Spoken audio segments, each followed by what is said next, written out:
paths to inner freedom, clarity, and conscious leadership.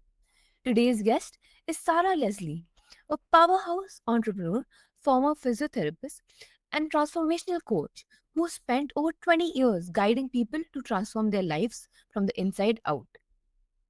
Sarah's mission? To help passion driven business owners break free from fear, hustle, and the mental patterns keeping them stuck so they can create income, freedom, and fulfillment without sacrificing their soul. If you have ever felt trapped in the grind or wondered how to build success that's aligned with your spirit, today's conversation is your permission slip to redefine everything. Welcome to the show, Sarah. It's an honor to have you. Thank you so much. I'm honored to be here. Mm. So, can you take us back to the personal awakening moment you mentioned? The shift that changed the entire trajectory of your life? Yes, absolutely. So I had been working really hard, doing all of the right things, had come from a really great family, and got to what I think of as the peak of my career, where I'd accomplished all of the key goals that I had set out for myself early on in life. And instead of feeling amazing and successful and like I had arrived, I actually felt the complete opposite. I felt miserable. I was starting to have a bunch of health problems. I was not feeling my usual spunky self, and slowly realized that my just way of seeing the world was decreasing and getting so much smaller. And so I knew something had to shift. And I didn't know what it was, even though I was the psychotherapist for over 20 years, helping lots and lots of people. And I couldn't figure it out for myself. And so it took quite a little bit of time for me to finally humble myself and get the real support that I truly needed in order to be able to change the way that I was doing my life. And that's when everything changed. Mhm. Amazing. So, looking back, do you think you had to lose yourself first to truly find this path? I don't know that I necessarily had to lose myself. And I certainly wouldn't want anyone to believe that they have to lose themselves or even that they have to, in some other language, people would think of that as hitting rock bottom. It definitely felt like that in the moment for me. And again, it can feel so confusing, especially if you're on paper very successful and outward facing very successful, that you feel so, the opposite. Miserable is just what I refer to it internally. And so I definitely, for me personally and my personal journey, realized I had to get to a place of surrender and deep humility before things could change. And that could have looked like any number of things. And so I think it for the individual to consider, where am I at internally? And is this the point where I'm ready for things to shift? Is probably a question or a way of thinking of it that would even be more helpful.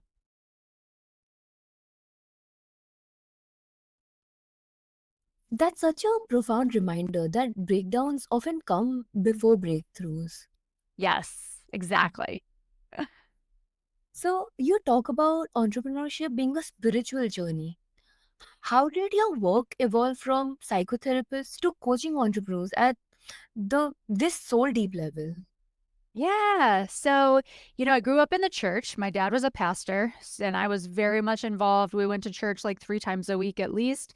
And that stuck with me all throughout college and into my 30s. And then at that time, I started to really question.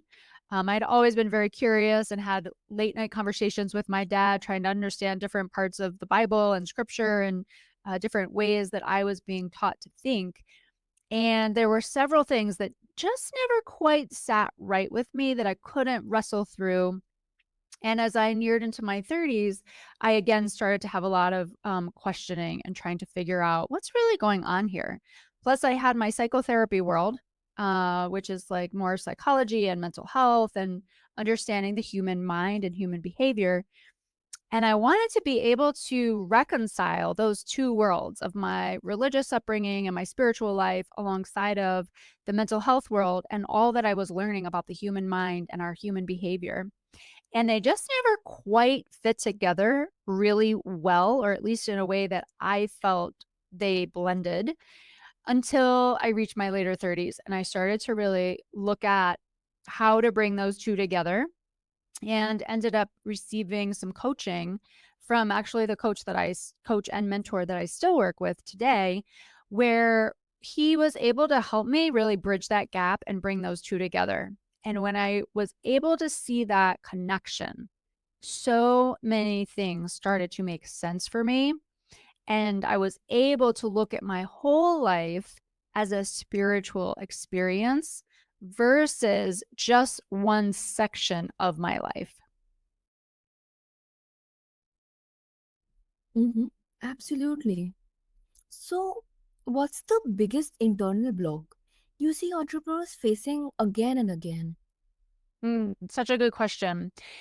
Pretty much all of my conversations over the past 20 plus years, as I've had these intimate and vulnerable conversations with people in all different walks of life and all different experiences, it really comes down to just a few things.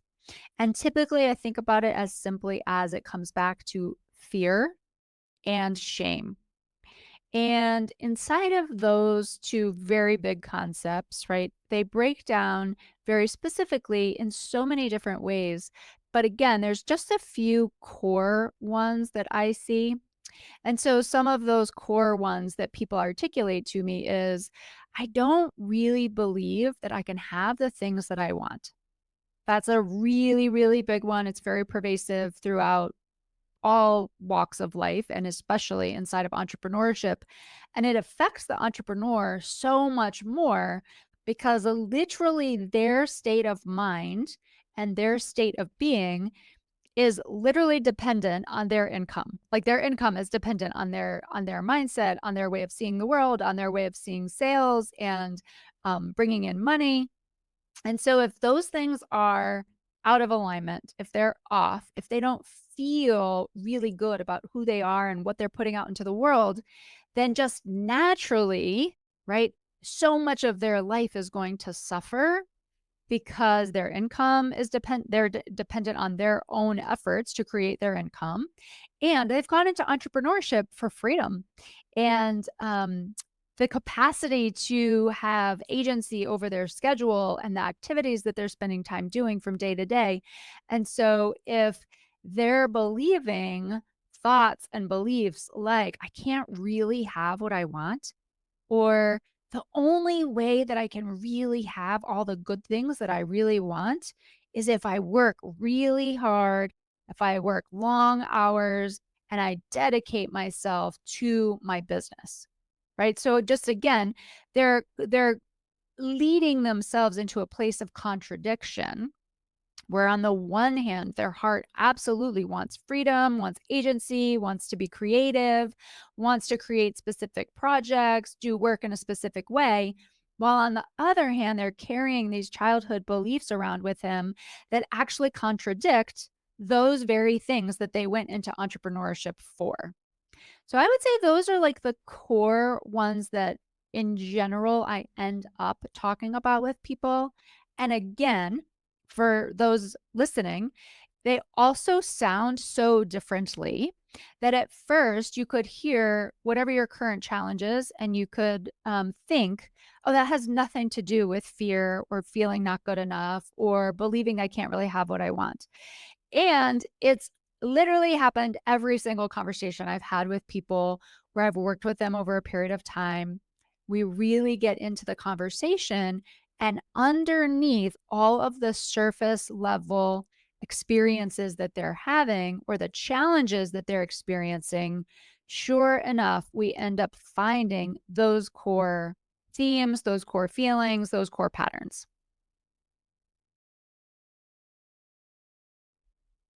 It's powerful because we think it's strategy that grows the business, but in reality, it's self leadership.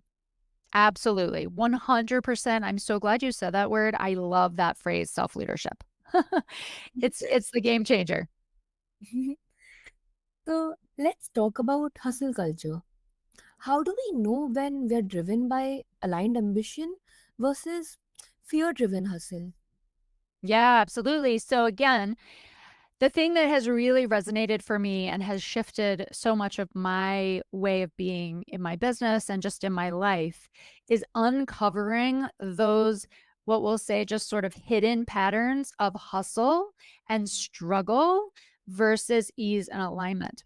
And again, coming from a childhood of learning how to be in faith and how to trust a much greater power that I just historically have called God, I was so shocked to learn that I really didn't have the faith and the trust that I thought that I had.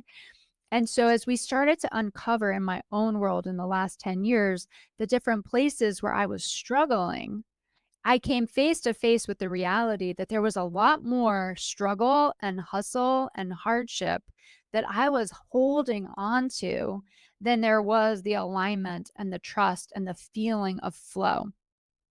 And so, what I would invite you to just really keep it super simple, because again, this stuff is oftentimes, I would say the majority of the times, hidden in plain sight. So, if your schedule, you could literally just look at your schedule. And if you're anything like me, I use a calendar and I usually have it filled, fully filled. There's very little white space on my calendar and it's multicolored and all the things, right? And that used to be a really stressful experience for me. And I would just invite you to look at your calendar and to ask yourself, is this calendar full of things that I really enjoy doing? Because we can see the difference between hustle and ease literally that simply. We don't have to really like look for it. We can simply look at our calendar, our schedule, and ask ourselves, what's really going on here? How much ease am I experiencing in my daily experience? And even with entrepreneurs, I mean, this is again across the board. And I think there are a lot of times when people are in the 9 to 5 job, they think, oh, well, during the 9 to 5 hours, I just have to do fill in the blank. Personally, I don't believe that's true anymore. Of course, that is their experience in the moment and the way that they're looking at it. And at heart, I believe we're all entrepreneurs. We're literally, sincerely all CEOs over our own lives. And so, whether we choose to go and work under someone else and with someone else's business, or we choose to lead our own movement and create our own business, the mindset is still the same. And it's really the mindset that is the most important piece and the way in which you're viewing yourself. And so, naturally, if you see yourself as someone who's not able to have agency over yourself, then yes, when you go to the 9 to 5 job, that's going to be your perspective. I don't have agency over what I do from 9 to 5. Now, of course, in entrepreneurship, we actually are in charge of our 9 to 5. And yet, oftentimes, they don't feel in charge of their 9 to 5. And so, again, I love to just use the simplest of examples to help people see, am I in ease or am I in hustle or struggle? And that simplest way is to look at the calendar and ask yourself, how much ease did I experience yesterday? Was I allowed, quote unquote, to take lunch? Did I go outside at some point during the day? Did I have movement? Did I feel refreshed and energized and creative? And if the answer is anything other than heck yes, then you know there's part of your day that's caught up in hustle and struggle. And so from there, I like to consider just an audit of the week, potentially even longer if you need to. But most people can see this inside of 1 week, that amount of their life that's in ease and the amount of their life that's in struggle. And again, when I'm approaching working with entrepreneurs, I don't actually only want them looking at the 9 to 5 hours. I want them to look at their whole life experience. Because again, people go into entrepreneurship intentionally and specifically to have greater freedom over their schedule, over their income, over the activities that they're spending time doing, the ability to take a vacation or take time off or take care of loved ones when needed, whenever they choose to. And so if that's not happening, then you're operating from the place of struggle, the place of hustle. And also, I'll just add into that theme the place of have to or should. And all of that to me is wrapped up in the hustle culture.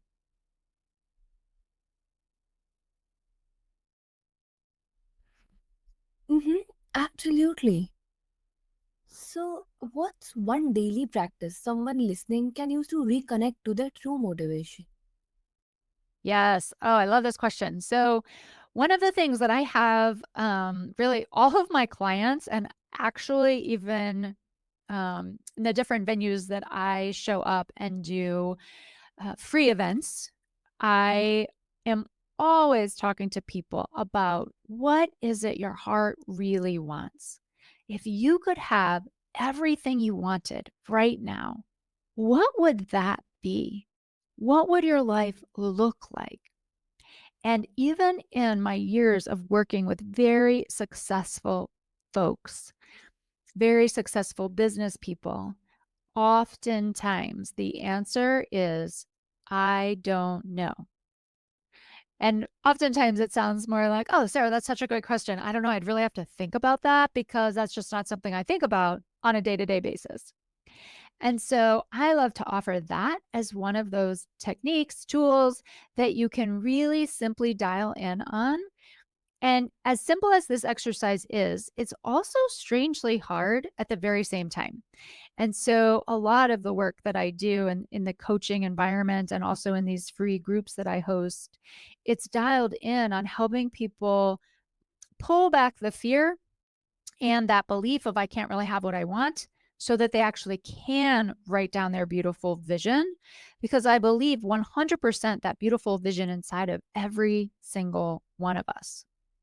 And so it isn't actually something that I'm helping them to create as much as it is more accurate to say it is something that I'm helping them to uncover that is already inside of them.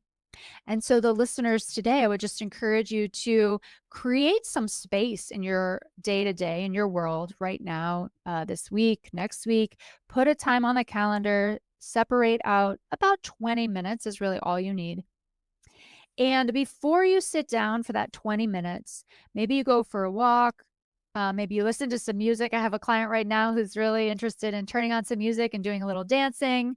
Whatever it is that loosens you up and allows you to get into that creative energy where you feel like everything's going your way, that kind of energy. And then sit down, set a timer for 20 minutes, and you don't even have to use all the time. So don't let the 20 minutes freak you out. If 5 minutes is all you feel like you can do, fine, use the 5 minutes, enjoy that 5 minutes, and simply ask yourself this one prompt. If I could have exactly what I want right now in my whole life, business included, what would it be? And then allow yourself to freely write. So, in other words, allow yourself to close the door for the moment to, well, that's not realistic. That's not practical. That will never happen. I don't know how that could ever happen, et cetera, et cetera. Right. So that's why I say prep before you sit down because the mind will immediately want to take over and all of those old stories that we live by of how we can't have what we want. And so shake that off, even if it shows up, and just remind yourself, nope, we're staying in that place of kind of like make believe land. For those of you that are as old as I am and have watched Mr. Rogers, I like to think of it as you're suspending reality and you're going into make believe. And just allow yourself the freedom and the flexibility to allow that beautiful vision to come up out of you and be seen. So, again, this is not a question that we sit around and spend time talking about with each other for the most part. I know a few people who do, but for the most part, this is not a typical question that people ask. And if they ask it, it's more of like that surface level question where we would say to each other, how are you doing? Right? It's not really eliciting a deeper response. And so, this is a deeper opportunity for you to get connected with yourself, for you to feel more into what is it within you that you're here for that you're meant to create and free write. So, whatever amount of time you allow for yourself, whether it's 5 minutes, 10 minutes, 20 minutes, free write it out. And then in the preceding days after that, I invite you to either reread it and keep it so simple, right? This isn't like another to do. This is like a few minutes each day, if that, where you simply allow yourself to get into that space of like, oh yeah, this is my big vision. I love it. It feels so good. And then put it away. Or you can literally just recall it to your mind versus actually reading it. Recall it to your mind for 30 seconds to 60 seconds and be still with it. Feel it into your body.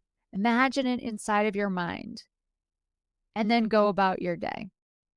And as you do this practice, and again, I want you to keep it so simple so that you're able to do it and you see yourself winning at it, where you literally could spend 1 minute a day spending time, I like to say, with that vision, you will absolutely 100% see an effect in the days to come.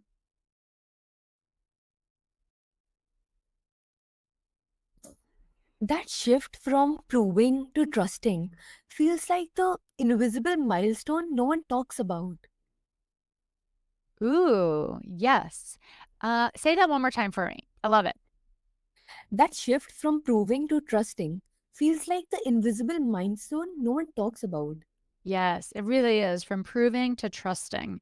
So, there's so much just natural proving that goes on for so many of us across cultures, across experiences. Um, and it stems from early childhood, right? We're all born into some sort of family setting. And immediately we start to get praise and accolades for all the little things that we're doing, right? We're so cute, we're little, we're fun, and our parents are so like fascinated with us and curious about what we're going to be and who we are. And oh, we're walking and we're talking and we're doing our first this and our first that and our first other thing. And we get a lot of praise from our achievements, like right from the very, very beginning. And that becomes part of our understanding of who we are. We're a person who achieves, we're a person who's good at things, or we're a person who's not good at things, and we're a person who's delayed, right? And we're a person that's not quite fitting in with the other kids. And so we start to develop this identity of proving very early on. For some people, it's proving and succeeding and achieving and feeling really good about it. And for others, it's proving and then failing, proving and not being able to quite measure up to the other folks around us. And so, again, we end up in this catch 22 situation because, on the one hand, we're told to be special, on the hand, we are told we are special. And then on the other hand, we're also noticing how we're different from other people and how that doesn't really feel good. And so special even becomes a double edged sword. And so as you're going through life, what happens very early on is we start to want to fit in with others. And we end up ignoring our own internal voice, our own internal wisdom that is declaring who we are and who we desire to be. And so, for instance, let's just say, breaking some of the barriers and some of the stereotypes of early childhood, that a boy really likes to play dress up with dolls, right? This is, usually, I think, even still in today's age, is going to be a trigger for a lot of people, a uncomfortable thing. And so perhaps this boy is going to be a fashion designer, right? But the parents feel insecure because that doesn't fit for their cultural standards and or their stereotypes of what it is to be male, what it is to be a boy. And so instead of trusting that little boy, trusting his own inner wisdom, his own inner voice that says, wow, I love to create and decorate and design. And I want to make these really cool outfits. Instead of trusting that, they shut it down And that little boy is like, no, I can't do that. My parents are telling me I shouldn't do that. It's wrong. It's bad. I need to do this instead. I need to play with trucks. I need to learn math. I need to love science, etc. And so what ends up happening is the little child learns, I can't trust myself. I have to trust the adults around me because ultimately, as a child, we rely on them for our life experience, our survival, our food and water and house and shelter and all the things. And so, as we age, at some point in our lives, we realize something is wrong here.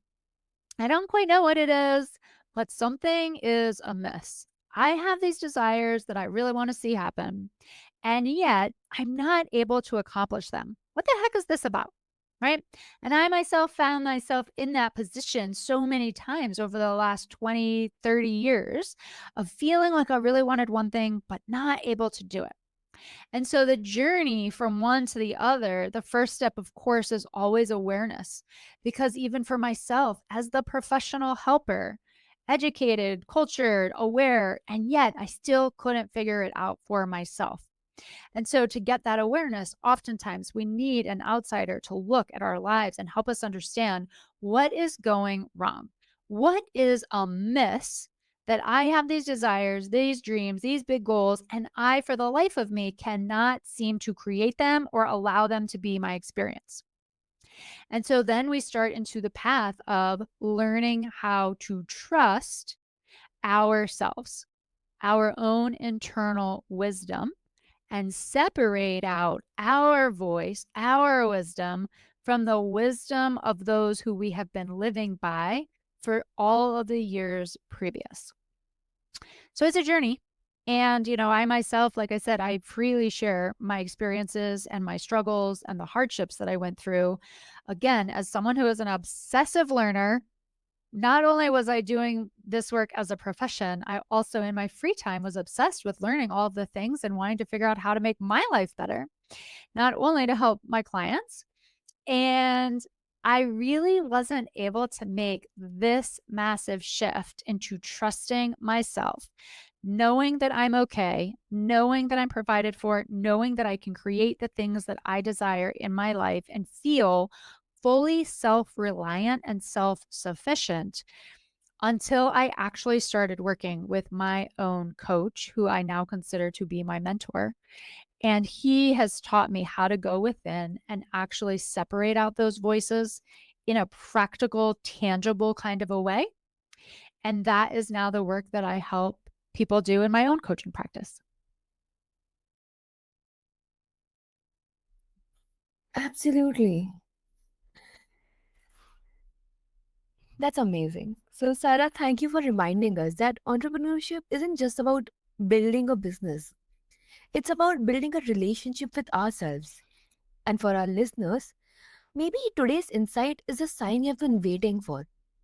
You don't have to hustle harder, you are allowed to lead softer, clearer, and deeper. So, until next time, on Inner Light, keep aligning, keep trusting, and watch how success meets you where your soul already is.